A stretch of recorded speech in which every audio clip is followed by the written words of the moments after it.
크리스틴 로젠의 책 경험의 멸종에 의하면 최근 현대인들의 삶에 경험이 급격히 감소하고 있다고 합니다. 이게 무슨 말이냐면 이전에는 눈으로 보고 또 손으로 만지며 체험과 경험으로 사물을 이해하고 또 세상을 알아갔는데 내가 직접 한 경험으로 모든 것들을 알아갔는데 이제 온라인 기술의 발달로 인해 이제는 타인이 물건을 언박싱하고 또 사용하는 것을 보면서 여행하고 또 먹는 영상을 보면서 간접 경험을 통해 알아간다는 것입니다. AI가 써준 글로 내 생각을 대신하고 또 직접 대면은 불편하니 버튼 하나로 사랑의 마음을 전하기로 또 인생의 중요한 결정을 내리기도 합니다. 그러다 보니 쉽게 접하는 컨텐츠들을 통해 지식의 범위는 쉽게 넓어질지 모르지만 경험하고 체험해서 알게 된 그 알미 주는 확신과 힘을 삶에 지니지 못하는 한계가 있습니다. 우리 자녀들의 세대는 이 현상이 더 심한데요. 놀이 기반의 아동기를 보낸 세대들과 다르게 온라인 중심의 아동기를 보낸 세대들은 집중력의 저하나 또 사회성 발달의 어려움 등을 겪으며 삶을 형성해줄 이 핵심적인 경험이 사라지고 있다고 합니다. 삶을 형성해줄 핵심적 경험. 그러다 보니 내가 무엇을 하고 싶은지도 불분명하고 왜 해야 되는지도 모른 채 편안한 것에 기대거나 자극적인 것에 중독되기 쉽습니다. 이에 저자가 말합니다. 아무리 경험의 멸종 시대를 산다 해도 경험의 소멸은 불가피한 것이 아니라 선택이다. 우리가 경험하기로 선택한다면 이 시대의 흐름을 거슬러 올라갈 수 있다는 말입니다. 그렇다면 우리의 신앙은 어떨까요?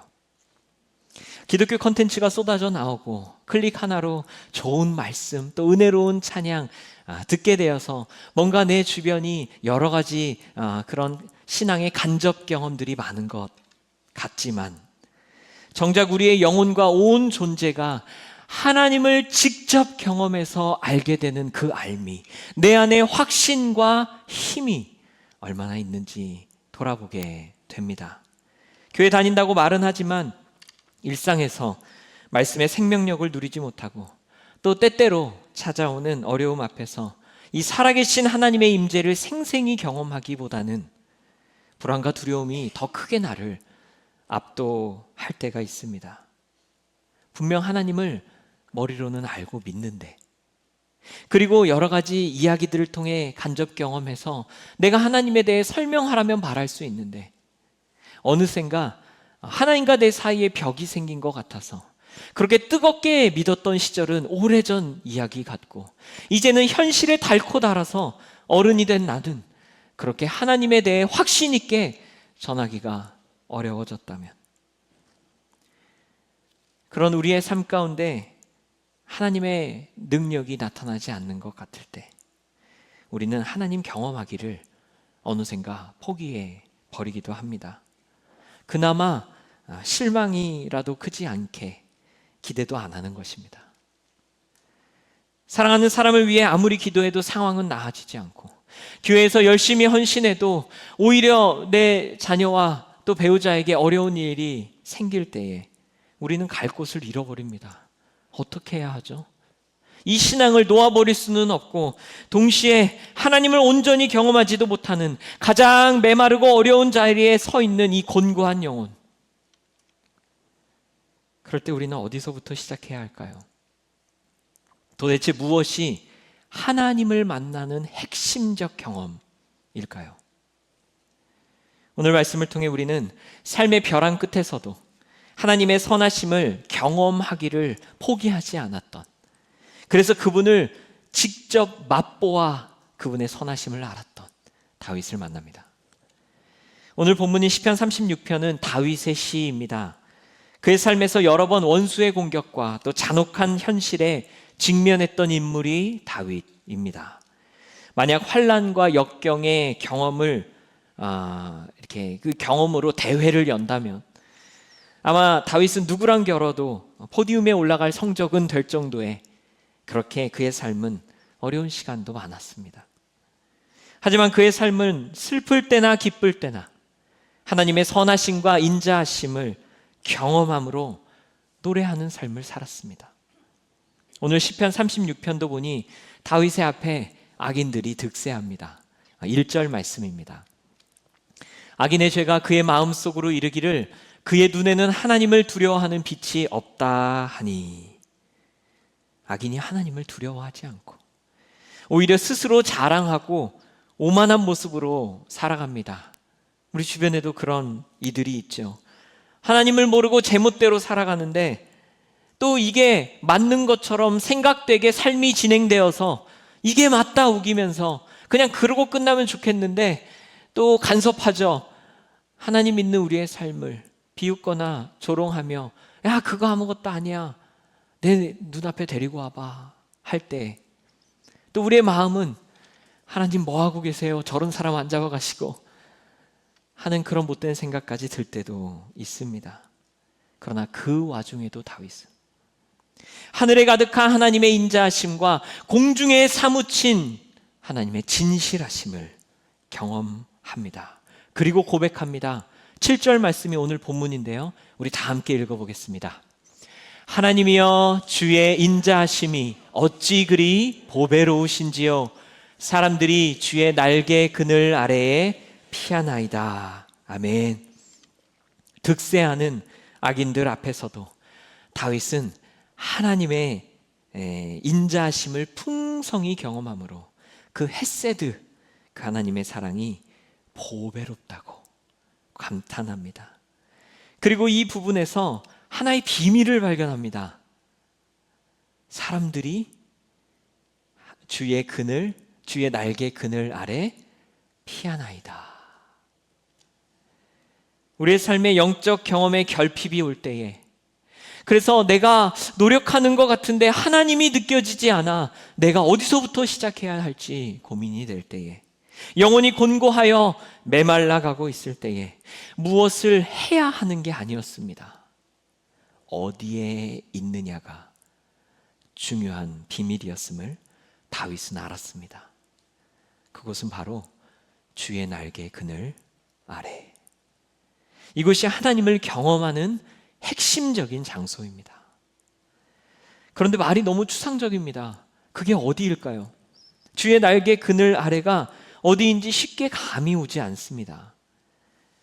우리 하나님도 이렇게 겨드랑이가 있어서 어깨 아래 어딘가에 이렇게 날개가 나오고 우리가 그것을 막 찾아서 머리를 들이밀면 거기가 그 날개의 그늘 아래가 될까요? 그래서 오늘 우리 함께 성경을 보면서 이 추상적인 주의 날개가 구체적으로 무엇을 의미하는지 우리 함께 살펴보고자 합니다.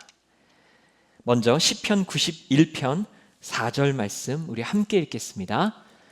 그가 너를 그의 깃으로 덮으시리니 내가 그의 날개 아래에 피하리로다. 그의 진실하심은 방패와 손방패가 되시나니. 아멘. 이렇게 시편에는 주의 날개 그늘 아래 피하겠다는 고백이 자주 등장합니다. 그래서 주의 날개는 첫째, 주께 피하는 자들을 품어주시는 곳입니다. 주의 날개의 첫 번째 특징은 품어주심입니다. 갈 곳 없는 이들이 머물 수 있는 곳, 도망하는 이들이 안전을 찾는 곳, 그리고 어머님의 품과 같이 따뜻하게 덮어 품어주시는 곳, 그것이 주의 날개입니다.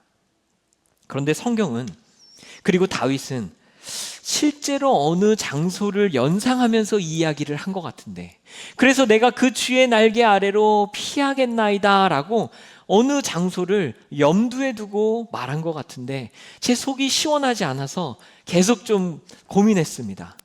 그리고 묵상하다가 어느 분께서 다윗과 언약궤를 연결하는 설명이 눈에 들어왔습니다. 다윗은 언약궤를 예루살렘으로 옮긴 장본인이고 여러분들도 아시다시피 언약궤가 들어올 때 다윗은 춤을 추며 기뻐했던 사람. 제사장들과 함께 예배 질서도 세웠으니 언약궤를 누구보다 잘 알고 언약궤를 누구보다 사랑하는 왕이었습니다. 그리고 사진에서 보듯 이 언약궤를 덮는 속죄소, 이 시은좌라고 불리는 이 언약궤의 덮개는 이 그룹들의 뭘로 덮여 있어요? 날개로 덮여 있습니다. 바로 그 날개 그늘 아래에 이 언약궤 위에 그리고 언약궤 앞에 1년에 한 번 염키펄 대속죄일이 되면 대제사장이 그 지극히 거룩한 지성소에 들어가 피를 7번 뿌려 우리의 죄와 허물을 용서받았습니다. 어쩌면 다윗은 바로 그 자리, 우리의 허물과 죄가 하나님의 사랑으로 용서받는 자리를 사모했을 것입니다. 사람들의 정죄를 받으며 궁지에 몰릴 때에도, 원수들이 악한 혀로 모함하고 조롱할 때에도, 비록 성전에서 멀리 떠나 내가 사랑하는 그 주님의 성전에 거하지는 못하고 광야에서 헤매고 굴 속에 숨어 있을 때에도 그의 영혼은 나를 정죄하지 않으시고 무한하신 사랑으로 품어주시며 죄를 씻어주시는 그 지성소의 언약궤, 주의 날개 그늘 아래에 있었던 것입니다. 어렸을 적 동네에서 놀다가 아이들과 막 다투고 씩씩거리면서 집에 들어왔을 때 입구에서 어머니를 딱 마주한 적이 있습니다. 어머니를 보자마자 눈물이 왈칵 쏟아지는 거예요. 그런 적 없으세요? 마음에 막 감정과 그리고 호흡이 뒤엉켜가지고 하고 싶은 말이 있는데 말이 잘 안 나오는 거예요. 그래서 하면서 말을 하는 거죠. 나는 진짜 금을 안 밟았는데 애들이 밟았다잖아 하면서 엉엉 오열하며 울었던 기억. 그렇게 마음 놓고 울 수 있는 이유는 나를 금 밟았다고 정죄하며 몰아세우는 아이들 사이에서 긴장하고 있다가 비로소 내 편을 만났기 때문입니다. 무조건 품어주시는 안전한 엄마의 품, 그곳에 들어왔기 때문입니다. 우리도 뜻하지 않게 정죄받을 때가 있습니다. 완전하지 않은 우리는 때로는 실수하고 또 실패하고 또 때로는 오해로 직장에서 또 학교에서 또 심지어는 가정에서 서로에게 오래 남을 상처의 말을 건넬 때가 있습니다. 그 중에 가장 가슴 아픈 상황은 이 모든 어려운 시간을 지나며 내가 지켜줘야 하는 나마저도 나를 정죄하고 잊기 시작하는 그 순간, 그 파괴력은 아무도 감당하지 못합니다. 아이의 상황이 어려울 때 부모님은 자기 탓을 합니다. 못난 부모 만나서 제 아이가 고생합니다. 부모님의 기대에 못 미친 자녀들은 스스로를 이렇게 다그칩니다. 나는 왜 이거밖에 안 될까요? 그때 하나님은 우리에게 뭐라고 말씀하실까요? 수고하고 무거운 짐 다 내려놓고 나의 날개 아래 거하라. 내게로 와 쉬어라 말씀하실 것입니다. 그렇게 죄인된 우리들이 하나님을 경험할 수 있는 첫 번째 자리는 바로 우리를 정죄하지 않으시고 품어주시는 주의 날개 아래입니다. 그곳으로 나아가시기를 바랍니다. 그때 메마른 영혼이 하나님을 경험하기 시작할 것입니다. 하나님의 음성이 들릴 것입니다. 누가 정죄하리요? 사망이나 생명이나 천사들이나 권세자들이나 높음이나 기쁨이나 다른 그 어떤 피조물이라도 우리를 향하신 하나님의 사랑에서 끊을 수 없느니라. 아멘. 하나님을 풍성히 경험하는 주의 날개의 그 첫 번째는 우리를 품어주시는 은혜, 그리고 둘째는 치유하심입니다. 주의 날개에는 치유하심이 있습니다. 뭐가 있다고요? 치유하심. 고대 이스라엘에서 새의 날개는 연약한 새끼를 지키는 가장 강력한 보호 이미지였으며 동시에 험한 세상으로부터 치유와 회복의 피난처를 제공하는 자리였습니다. 말라기 4장 2절 말씀입니다. 내 이름을 경외하는 너희에게는 공의로운 해가 떠올라서 치료하는 광선을 비추리니 너희가 나가서 외양간에서 나온 송아지같이 뛰리라. 아멘. 여기에서 좋은 성경을 가지신 분들은 요 치료하는 광선에 이렇게 각주가 달려있고 그 각주를 찾아가면 뭐라고 써 있을 거예요. 뭐라고 써 있는지 아세요? 치료하는 광선 대신에 치료하는 날개. 사실 이 원어는 카나프라는 히브리어인데 날개라는 뜻입니다. 날개 혹은 옷깃, 옷자락이라는 뜻을 가지고 있습니다. 그래서 영어로도 보면 이 본문이 치료하는 광선이라고 나오지 않고 Healing in its wings라고 합니다. 하나님께서 말라기를 통해 예언하신 내용은 그렇다면 메시아가 올 때에 주의 날개에서 치유하심이 있을 거라는 약속 그리고 예언이었던 것입니다. 그래서 고대 이스라엘 사람들은 아침에 해가 뜨고 여러분 이렇게 그 창문에 햇살이 이렇게 들어오잖아요. 그러면 그 햇살 앞에 가서 치유하는 그 날개라고 여기고 하나님 앞에 치유와 회복을 소망했다고 합니다. 하지만 성경에서 이 카나프라는 주의 날개의 치유가 어떤 모습인지 구체적으로 나오는 구절이 있습니다. 마태복음 9장 20절과 21절 말씀입니다. 12해 동안이나 혈루증으로 앓는 여자가 예수의 뒤로 와서 그 겉옷가를 만지니 이는 제 마음에 그 겉옷만 만져도 구원을 받겠다 함이라. 아멘. 카나프는 날개라는 뜻 말고 뭐도 있다고 했죠? 옷깃 그리고 옷자락. 이 여인은 그날 이 말라기의 예언을 성경을 읽다가 알고 있었던 건지 아닌지는 모르겠지만 그 주의 날개 아래에서 나오겠다는 말라기의 그 주의 날개의 치유하심의 약속을 믿음으로 주의 옷자락을 붙잡아 치유함을 얻었습니다. 저와 가까운 어느 분이 질병으로 고생할 때 그분께서 이 12해를 혈루증으로 앓았고 치유받은 여인을 참 부러워했습니다. 아무리 약을 써보고 온갖 노력을 해봐도 참 건강이 내 뜻대로 되지 않을 때 몸뿐만이 아니라 마음이 막 무너지고 또 삶도 관계도 다 뭔가 어려워지는 것 같은 그런 상황. 그런데 이 여인은 예수님을 만남으로 12년간 지속되었던 질병이 깨끗하게 되었을 뿐만 아니라 연속된 실패와 고통 속에서 예수님을 붙들면 치유받을 거라는 그 믿음을 포기하지 않았다는 것이 참 부럽다고 했습니다. 이때 예수님께서 이 여인에게 하셨던 대답을 통해 주의 날개에서 나오는 치유의 더 구체적인 정의를 알게 됩니다. 예수님이 이렇게 말씀하셨죠. 딸아, 내 믿음이 너를 구원하였다. 질병과 부정함으로 고립되고 소외되어서 관계마저 다 무너져 버린 그의 삶에 그녀를 예수님께서 딸아 라고 부르시며 관계적 회복이 시작되었고 몸이 나았을 뿐만 아니라 구원받았다 하심으로 그의 몸뿐만이 아니라 영혼과 온 존재가 치유되었음을 알게 해주는 복음의 선포입니다. 게다가 정작 낫게 해주신 분은 예수님인데 아니 이 여인을 어떤 능력으로 깨끗게 되었겠어요? 예수님이 낫게 해주셨는데 네 믿음이 너를 구원했다.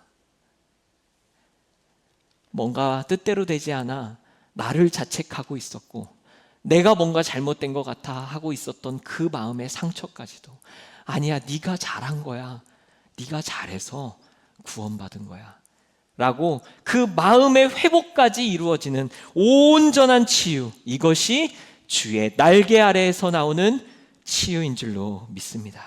그렇게 주님은 당신의 날개로 주의 자녀들을 치유하시기를 원하십니다. 이 치유의 날개를 떠올리며 질병으로 또 고생할 때에 자주 불렀던 찬양 중에 하나가 주 품에라는 찬양입니다. 주 품에 품으소서라는 가사로 시작하는 그 찬양의 원래 그 영어 가사는 hide me now under your wings. 주품에라고 번역됐지만 사실 원래 그 뜻은 주님의 날개 아래 나를 품어주세요, 나를 숨겨주세요 라는 뜻입니다. 이러한 주의 날개의 치유하심을 바라보며 질병의 회복을 넘어선 마음과 영혼과 온 존재의 구원을 명하시는 그 복음의 선포를 생각하며 이 찬양을 불렀습니다. 이는 예수 그리스도의 치유하시는 날개는 뭐가 생각나세요? 첫 번째, 품어주시는 것은 하나님의 임재가 가득한 언약궤가 생각났고요. 예수님의 치유하시는 날개는 바로 십자가를 생각나게 합니다.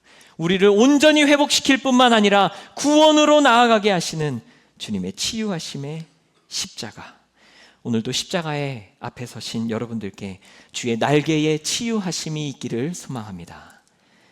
주의 날개는 첫째, 우리를 품어주시는 언약궤, 둘째, 우리를 치유하시는 예수 그리스도의 십자가였다면, 이제 세 번째, 그 주의 날개는 우리를 낚아채어 날아오르게 하십니다. 뭐라고요? 낚아채어 날아오르게 하십니다. 이사야 40장 30절 말씀, 31절 말씀 우리 함께 읽겠습니다. 오직 여호와를 앙망하는 자는 새 힘을 얻으리니 독수리가 날개치며 올라감 같을 것이요 다른 박질하여도 곤비하지 아니하겠고 걸어가도 피곤하지 아니하리로다. 아멘. 주의 날개가 우리를 품으시고 치유하십니다. 날개는 그런데 사실 1차적으로 무엇을 위해 존재할 것 같아요? 날기 위해 존재합니다. 그것이 날개의 목적입니다. 주의 날개는 날마다 상처받고 아파하는 우리를 품어주시고 치유하시는 놀라운 능력이지만 거기서 끝나지 않습니다.